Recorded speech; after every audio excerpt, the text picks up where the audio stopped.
2 tahun tertahan mudik lebaran tahun ini diprediksi akan terjadi kenaikan angka pemudik yang signifikan. Mengantisipasi kemacetan parah, pemerintah pekan ini mengeluarkan sejumlah jurus agar mudik aman dan tidak terjadi kemacetan. Kementerian Perhubungan memprediksi 85,5 juta orang akan melakukan mudik lebaran di tahun 2022. Bagaimana catatan media nasional atas upaya pemerintah mencegah kemacetan parah di mudik lebaran tahun 2022? Kita akan diskusikan dari kacamata editorial bersama dengan para jurnalis senior seperti biasa di hari Minggu. Saya bersama dengan Mas Revo Lusiriza, Wapemret CNN Indonesia. Mas Revo, selamat malam. Selamat malam, Renhard. Ya, dan ada Mas Elvan Dhani Sutrisno, wapemret.com, sementara bergabung lewat sambungan telepon. Mas Elvan, selamat malam, Mas Elvan. Selamat malam, Renhard. Ya, Mas Revo dan juga Mas Elvan, judul kita malam hari ini melihat jurus pemerintah hadapi mudik lebaran tahun 2022.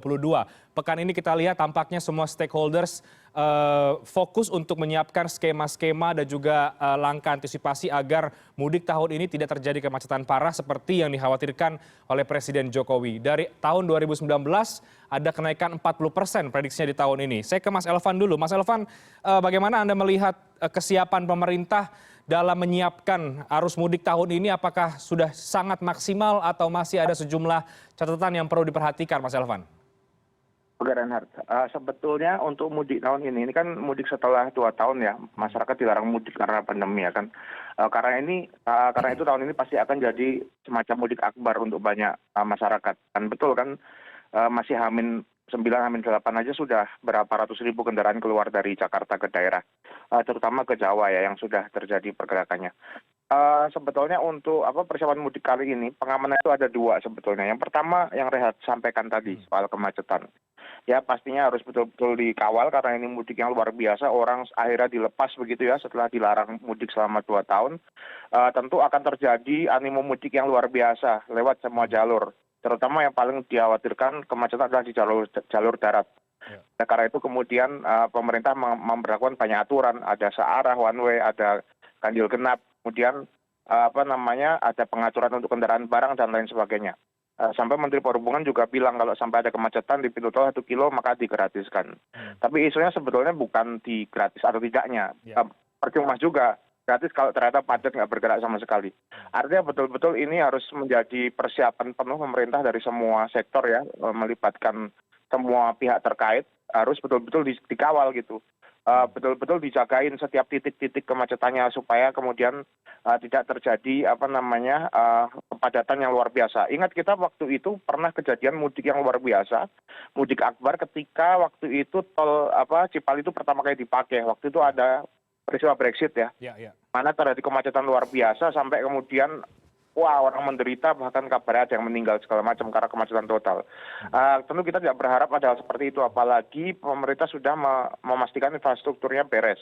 Yang sekarang diperlukan adalah pengaturannya, dia harus betul-betul dikawal. Jangan sampai karena animo luar biasa, tidak siap nanti terjadi, malah yang terjadi bukan silaturahim, malah kemudian hal-hal yang tidak diinginkan. Itu yang pertama. Kemudian yang kedua terkait dengan kasus COVID. Jangan lupa, mudik sekarang juga harus selamat dari sisi kesehatan kasus COVID. Karena itu pemerintah mengeluarkan banyak aturan terkait dengan syarat mudik melalui pesawat, kereta, dan jalur darat misalnya. Itu betul-betul harus dijaga. Jadi protokol kesehatan harus dipastikan betul-betul dikawal juga. Bagaimanapun jangan sampai lebaran yang kita sudah merdeka dibilang, mulai merdeka dari COVID, ya dengan banyaknya masifnya booster segala macam, kemudian malah memantik kembali lahirnya kasus-kasus baru. Tentu ini jangan sampai terjadi, artinya betul-betul dikawal betul protokol kesehatan dari segi pemerintah dan juga dari masyarakat. Rasa pemerintah juga harus gencar melakukan pengetesan ya, harus terus pengetesan dan terus tracing supaya betul-betul lebaran kali ini betul-betul jadi lebaran hari kemenangan. Kemenangan untuk pertama kalinya kita dari COVID, kemenangan untuk kembali kumpul keluarga, dan kemenangan kita bebas dari masalah ekonomi yang terjadi selama pandemi. Begitu, Renhard. Oke, jadi isunya ada 2 ya, keselamatan dan juga soal kemacetan yang harus diantisipasi sangat ekstra oleh pemerintah. Mas Revo, sudah cukup matang kita melihat persiapan dari Kementerian Perhubungan, Korlantas, dan semua pihak yang pada pekan ini kita lihat sudah mulai banyak menyampaikan sejumlah skema untuk agar tidak terjadi kemacetan parah di mudik tahun ini. Ya, Renhard, satu hal yang mungkin pertama yang harus kita apresiasi adalah bagaimana pemerintah sudah bisa memprediksi jumlah angka pemudiknya gitu. Ini tentu ketika sudah diprediksi 85 juta pemudik itu satu hal yang harapkan dengan adanya prediksi tersebut maka pemerintah sudah bisa menyiapkan antisipasi-antisipasi. Entah itu terkait dengan kemacetan, kemudian sarana dan prasarana di jalur mudik. Kalau misalkan di jalur tol misalnya, mana persiapan rest area, bagaimana air bersih di area, apakah perlu misalkan ditambah toilet tambahan misalnya seperti karena jangan sampai kemudian masyarakat ketika menggunakan tol kemudian kesulitan menggunakan rest area pasti kan akan istirahat ya. Kemudian mekanisme bagaimana seperti itu. Nah, ketika angka pemudik itu sudah bisa diprediksi, maka kita harapkan semua skema-skema antisipasi bisa berlangsung. Ada beberapa rencana yang sudah bisa disiapkan gitu. Dan angkanya tentu saja ini sangat menakjubkan ya Reinhardt ya. Kita sih menyadari bahwa setelah 2 tahun tidak bisa mudik, maka antusiasme masyarakat untuk mudik tahun ini pasti sangat besar gitu. Kalau sebelum pandemi 2019 misalnya dari data yang ada pemudik sekitar 23 juta gitu ya. Kalau sekarang artinya perkirakan ada 85 juta, artinya kan kenaikannya cukup luar biasa, lebih dari 2 kali lipat, hampir 2 kali lipat gitu pemudiknya. Satu hal yang tadi disampaikan juga oleh Mas Elvan, bagaimana kemudian pemerintah juga bisa skema-skema kesehatan, protokol kesehatan itu bagaimana mengkampanyekan kepada masyarakat peningkatan vaksin booster di beberapa titik di jalur tol Sumatera misalnya Polda Lampung misalnya itu juga menyiapkan booster di tempat-tempat peristirahatan, jadi masyarakat bisa memanfaatkan booster ya walaupun kemudian booster di mudik tentu harus dipikirin juga bagaimana dengan kipinya misalnya. Tapi tidaknya upaya-upaya untuk meningkatkan imunitas ini terus dilakukan oleh pemerintah gitu ya, aparat pemerintah. Nah kita tentu berharap COVID tidak naik, tidak seperti tahun lalu. Tahun lalu setelah Lebaran naik cukup drastis, tentu karena juga selain karena ada perjumpaan masyarakat dalam skala yang luas, varian baru kan, itu ada Delta ya. Kita tidak berharap seperti tahun lalu. Tapi pasti antisipasi harus disiapkan. Entah itu bagaimana menyiapkan infrastruktur kesehatan di tempat mudik, karena sepertinya tahun ini masyarakat mudiknya ini kan bergelombang. Tidak mungkin saja ada orang yang mudik di H-, ada juga yang H+, atau sudah mudik di H-, tapi mungkin kembalinya menunggu. Kalau di Jawa ada istilah lebaran ketupat, gitu ya Reinhardt, di beberapa wilayah ada lebaran ketupat, jadi artinya menunggu sampai 7 hari setelah lebaran atau mungkin 10 atau 2 minggu setelah lebaran baru kembali ke ibu kota. Nah, rentang waktu seperti itu kan sudah cukup untuk jika terjadi lonjakan infeksi ya, proses infeksi COVID ini kan cukup. Artinya kalau misalkan terjadi maka bagaimana dengan fasilitas-fasilitas di daerah tempat tujuan mudik misalnya, terutama di kota-kota kecil ya. Kalau kota besar mungkin fasilitas kesehatan sudah cukup baik, tapi bagaimana dengan kota-kota yang kecil. Nah ini catatan-catatan mudik tahun ini ada beberapa kita lihat baik Korlantas maupun Kementerian Perhubungan sudah menyiapkan skema-skema yang cukup baik gitu ya, bagaimana menghitung skala-skala kemacetan, kemudian antisipasinya entah itu melalui ganjil genap maupun kontraflow misalnya, kemudian diatur semua polisi di lokasi juga diberi diskresi jika misalkan ada kejadian luar biasa gitu, seperti misalnya ketika tahun 2015 ya ada peristiwa timur ya, Brexit yang kita kenal dengan Brexit yang pada waktu itu memakan korban. Nah, beberapa antisipasi ini baik, tentu saja kita apresiasi, tapi juga kita mengingatkan untuk lebih juga pada terkait dengan fasilitas rest area, air bersih di rest area, karena jangan sampai toiletnya ada tapi sering terjadi airnya tidak ada. Beberapa titik seperti itu, jadi agak susah juga kalau misalkan jadi demikian. Kemudian bagaimana toko-toko atau biasanya ada ini ya, convenience store ya, itu bagaimana penyediaan snack ataupun konsumsi minuman untuk para pemudik misalnya itu juga harus dipikirkan supaya stoknya juga terjaga. Karena ini lonjakannya cukup luar biasa, maka semuanya juga harus dipersiapkan dengan luar biasa pula. Oke, Mas Revo dan Mas Elvan di pekan ini juga karena melihat antusiasme pemudik yang cukup tinggi, kita mendengar Presiden Joko Widodo berulang kali menyampaikan kekhawatiran bahwa akan terjadi potensi mudik macet parah di tanggal 28. Bahkan di jalur darat ini dikatakan oleh Presiden ini cukup menguras keringat, fokus pemerintah untuk bisa mengantisipasi soal itu. Mas Elvan, apa yang Anda lihat dari pernyataan Presiden yang bisa dimaknai sebagai, apakah ini sebagai sebuah wanti-wanti kah dari seorang Presiden, atau memang tampaknya memang sulit menghindari kemacetan parah di puncak yang kemudian sudah diprediksi oleh banyak pihak di tanggal 28 itu, Mas Elvan? Oke, yang pertama dari keputusan cuti bersama yang cukup panjang ya, Reinhardt, sebetulnya ya. Itu sebenarnya Presiden menyadari bahwa sekarang COVID yang dikhawatirkan selama ini sudah mayoritas bisa diperangi. Artinya Presiden sudah mulai berani melepaskan warga yang juga sebenarnya kan anak-anaknya juga, karena dia sebagai kepala negara gitu kan.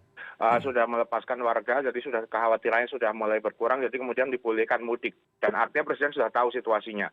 Ketika 2 tahun nggak boleh mudik, pasti ketika boleh mudik ya seperti baru keluar aja langsung brul gitu. Dan ternyata betul beberapa hari ini juga sudah terjadi kemacetan ya, walaupun masih jalan ini, udah ratusan ribu kendaraan keluar dari Jakarta, dan itu terpantau betul. Dan memang mayoritas memang kendaraan barang ya, karena sekarang masih bebas, jadi mereka lagi mondar-mandir terus ekspedisi barang-barang itu. Tapi setelah nanti masuk kepada pengaturan mudik kan itu akan dibatasi tuh pengaturan barang. Nah, kemudian ada ada one way, kemudian ada ganjil genap dan lain sebagainya. Saya lihat Presiden sudah mempersiapkan dengan cukup baik ya, sudah rapat koordinasinya juga terus dilakukan. Kemudian setiap kementerian terkait, lembaga terkait juga mengambil kebijakan masing-masing yang inline gitu pada akhirnya. Sekarang kita tinggal lihat nih, ketika sebuah kebijakan dibuat dengan sangat rapi, eksekusi di lapangan oleh tim di lapangan yang kita lihat. Tentu kita lihat juga semua pihak sudah dilibatkan kan dalam rapat koordinasi persiapan mudik. Mestinya nanti setiap titik-titik simbol kemacetan sudah ada yang berjaga tuh, bukan hanya polisi. Tapi semua pihak yang memang sudah dikoordinasikan oleh Pak Presiden. Saya kira Presiden Jokowi akan memantau betul dan memastikan seluruh jajarannya akan melancarkan mudik. Satu lagi dari sisi kemacetan, karena tentu beliau nggak ingin ya ketika 2 tahun mudik gede-gedean ternyata kemudian malah teramburadul, nggak mau pasti. Karena Jokowi ini apalagi sekarang lagi-lagi ini periode kedua, ya kan dia pasti pengen membangun legasi, memerangi COVID selesai, kemudian mudik pertama setelah COVID juga lancar, dan tentu mudik pertama ini juga kemudian tidak menjadi meledakan lagi untuk kasus baru. Saya kira kemacetan dan COVID dari 2 perhatian utama Presiden dan akan dipastikan itu seharusnya bisa ditekan. Itu adalah tolak ukur upaya Jokowi berhasil. Berhasil dalam rangka menyelesaikan krisis COVID. Mudik ini adalah sebuah semacam indikator bahwa nanti ekonomi bisa mulai tumbuh. Artinya ketika COVID berakhir, ekonomi tumbuh, ya itu adalah tujuan Presiden tentunya selama ini. Begitu, Reinhardt. Jadi Mas Revo, tampaknya mudik 2022 ini juga pertaruhan bagi Presiden Jokowi juga dong ya Mas Revo, karena Presiden yang membuka keran artinya juga harus bertanggung jawab bahwa ya ternyata antusiasmenya sangat luar biasa.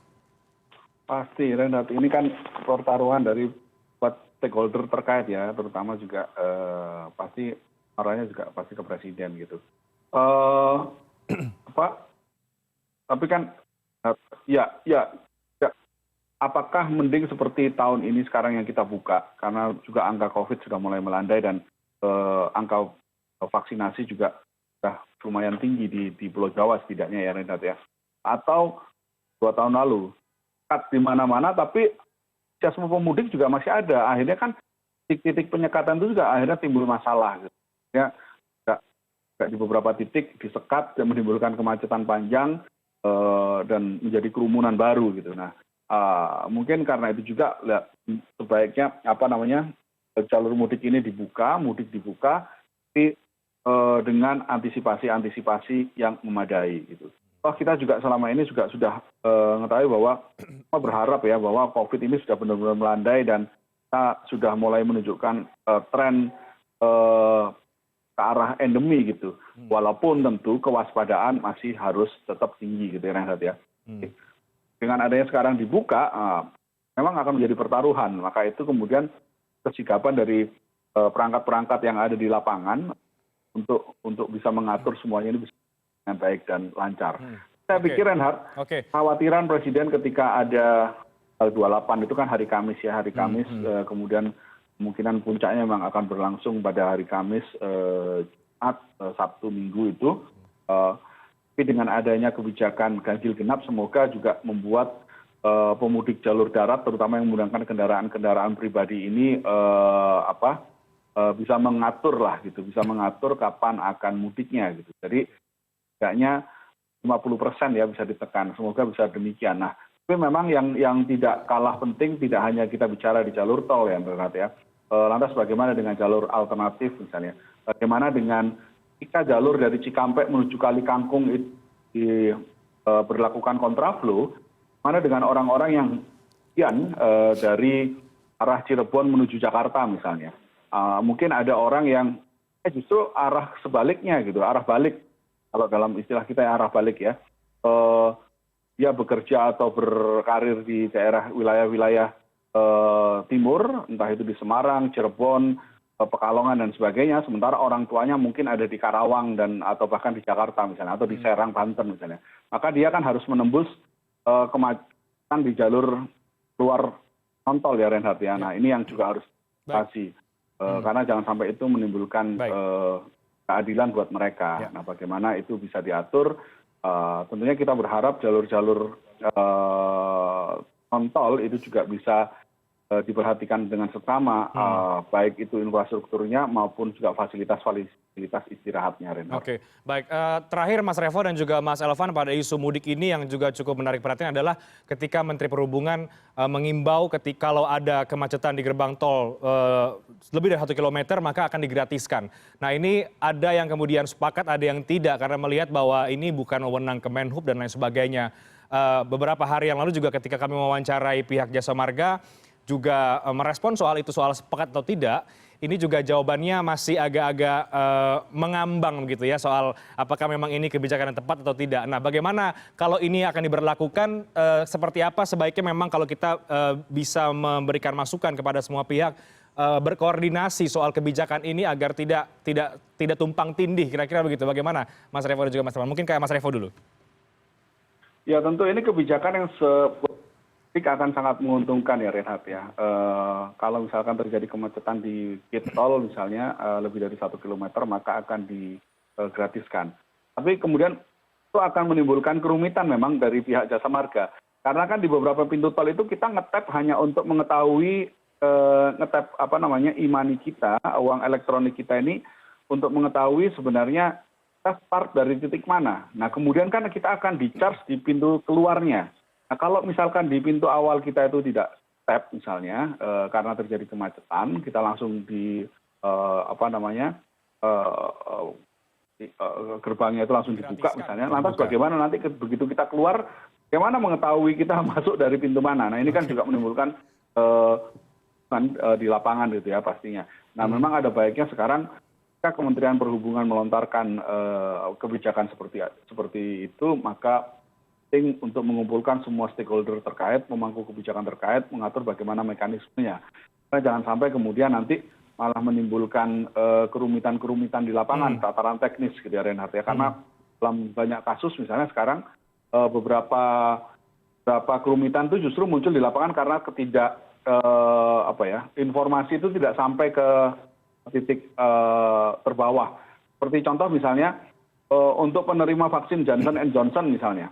Itu kan cukup vaksinnya kan dosis tunggal. Tapi ada fakta di lapangan terjadi ketika penumpang pesawat, kalau misalkan sekarang kan diberlakukan kalau sudah 3 tidak perlu PCR, tidak perlu antigen, tapi kalau misalkan baru disuntik kedua itu harus antigen, kalau misalkan baru suntikan pertama itu harus PCR. Nah ternyata di lapangan masih ada yang belum paham bahwa vaksin Johnson & Johnson itu adalah dosis tunggal, jadi diberlakukan PCR, misalnya seperti itu. Ada beberapa informasi yang memang harus terus disosialisasikan sampai level bawah, sehingga menimbulkan kekacauan gitu ketika diimplementasikan. Nah begitu juga dengan tadi ketika gate tol itu harus digratiskan, maka bagaimana mekanismenya? Oke. Ketika keluar tol nanti seperti apa? Oke. Kalau digratiskan di Parci nggak masalah gitu ya Reinhardt ya, misalnya di Kali Kangkung itu gate keluar itu digratiskan nggak masalah. Tapi ketika tidak perlu tap itu adalah di titik awal, maka itu akan sementara di titik akhirnya nanti harus ngetap, maka itu kan akan menimbulkan tidak bisa membaca itu sedia, dan itu akan malah menimbulkan kemacetan di situ karena ada kebingungan di sana. Nah ini yang penting adalah bagaimana ketika kebijakan itu diterapkan, maka sosialisasinya harus terus disosialisasikan sampai bawah, dan paling penting bagaimana kemudian mengumpulkan semua stakeholder untuk membicarakan bagaimana teknis-teknis di lapangannya. Oke, Mas Elvan, ada tanggapan soal menggratiskan gerbang tol yang diskresinya diberikan kepada Korlantas? Oke, saya kira menarik ya itu Renard. Jadi ada total itu 2.500 kilometer ya tol yang dilewati yang beroperasi selama mudik itu. Dan 1.600 kilometernya itu di Pulau Jawa ini yang mungkin akan kena efek diskresi itu kemungkinan di sini nih. Atau kalau enggak ya yang di Sumatera yang sekitar 691 kilometer. Cuman kemungkinan Trans Jawa ini yang akan terjadi nih banyak diskresi seperti ini. Itu tentu jadi pertanyaan. Karena begini, jadi seperti Reinhardt tadi sampaikan, sebetulnya yang paling penting adalah koordinasi. Ya, jadi satu pintu pemerintah tuh kalau sudah koordinasi, kemudian konferensi pers saya sarankan ya sebelum mudik itu betul-betul macet total ini, masih ada hari ini seminggu ini kan puncak arus mudik kan diperkirakan antara Kamis Jumat besok kan. Ya. Misalnya sekarang kita persiapkan bikin konferensi pers lengkap tentang syarat-syarat mudik, bagaimana nanti pemberlakuan di jalan. Saya kira itu akan mencerahkan para pemudik, begitu Renhat. Karena kalau main diskresi gitu nanti orang pusing kan, orang jadi nggak tahu segala macam dan tidak bisa mengatur waktunya. Misalnya aturan tentang ganjil genap, ini kan sudah dipublikasikan ya kan sendiri. Kemudian soal one way dipublikasikan sendiri. Mendingan kumpul satu konferensi pers semua jadi satu gitu. Jadi jelas. Karena kemarin ada isu ketika peraturan soal penerbangan itu, ketika anak-anak di bawah 6 tahun kan tidak perlu antigen atau PCR. Kemudian 6 sampai 17 yang jadi isu. Karena sempat diharuskan bagi yang masih vaksin belum booster diwajibkan untuk antigen atau PCR, sementara belum ada booster untuk anak usia segitu gitu loh. Kemudian terjadi perbincangan di presiden presiden ngomong, kemudian ada aturan baru. Nah, saya kira itu sempat membingungkan, ada beberapa kepala daerah yang mempertanyakan syarat itu. Saya kira supaya terang benderang nih, sebaiknya karena aturan sudah lengkap sebetulnya, duduk bersama, konferensi pers rame-rame aja supaya clear gitu loh. Jadi masyarakat tuh dapat informasi yang menyeluruh. Jadi mereka nyaman dan bisa mengikuti aturan begitu, Renhard. Oke, menarik.